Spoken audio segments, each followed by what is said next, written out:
Hello my friends, my name is John and today I'm gonna tell you about how certain is the conception of language thinking and the perception of things. So as we know, that's really important to understand the meaning of the words. Also from the perception of the things. That's really important to know this and sometimes to make people understand what we mean when we are talking about something. And sometimes a lot of people get troubles or get wrong about the meaning, or sometimes totally different. I'm gonna give you a little example to make clear this.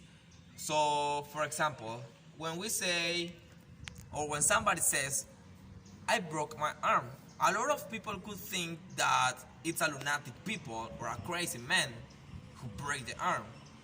In this case, suppose that it was an accident, and if you say I broke my arm, it could be really crazy for a lot of people. But if you say my arm broke, they could think that it was an accident, or maybe you fell out from somewhere and that's why your arm was broken. So another example, it could be like the man threw the plate and it broke. So if we say the man broke the plate, they could think, or a lot of people could think, that it was not an accident, that the man really wanted to break it. So, but it's supposed if it was an accident, also we could say the plate broke. So if you say the plate broke, people could think that, oh, it's an accident, or why the plate broke. But if you say the man or me or someone else broke the plate, it could be like blaming at someone. And sometimes we don't want this, or we don't want to make this kind of meaning to other people, or maybe they could think different stuff. And that's why it's really important, the conception on the language thinking and the perception of things. That's really important for this same reason, because sometimes we don't know how people gonna think, or maybe gonna think the problem, the trouble that we're having, or maybe the meaning that we want to make him know. So, and that's what I think about it. So how does it actually work? So actually it works with the phonetic, with the grammar, with the way or grammatic sounds, could be like that. And also from the culture of the people. It could be more like a science studying about this, because it could be everywhere people have troubles and problems with this and the meaning of the words. And actually it works like a no one understand the real meaning, the words, what people want to make others know. And also it's working with the phonetic, with the grammar, and it depends a lot from the culture and from the place where the people come from, because it could be totally different from you are, or from when you are learning the language English, or maybe other language else. So that's why it's really important to know about the culture, the place, the sound, and also the school or where the teachers come from. That's why they teach the language, and that's why the language have different kind of phonetics, grammar, expressions, and also different kind of words. Or sometimes it's the same word, but sometimes people pronounce it with a different way, and that's why it could be something hard for us to understand them. That's why actually it works. It's focused on the phonetics, the grammar. It's more like a science, learning more about this. And also, this hypothesis is considered really important by science, because it's a big study that has been from a long time ago, and it has been studied by a lot of science and a lot of people trying to identify and recognize what happened here.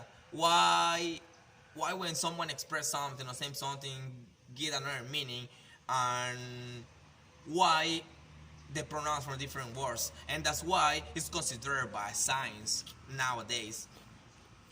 And also could be, or there are different hypotheses that could affect our perception of the things. Sometimes when from the culture, or I think the important thing that could affect our perception of the things is the culture and the grammar the people have and where they grew up.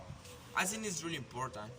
For example, on my point of view, I think that's really important to understand and know the place or where people come from or where they grew up.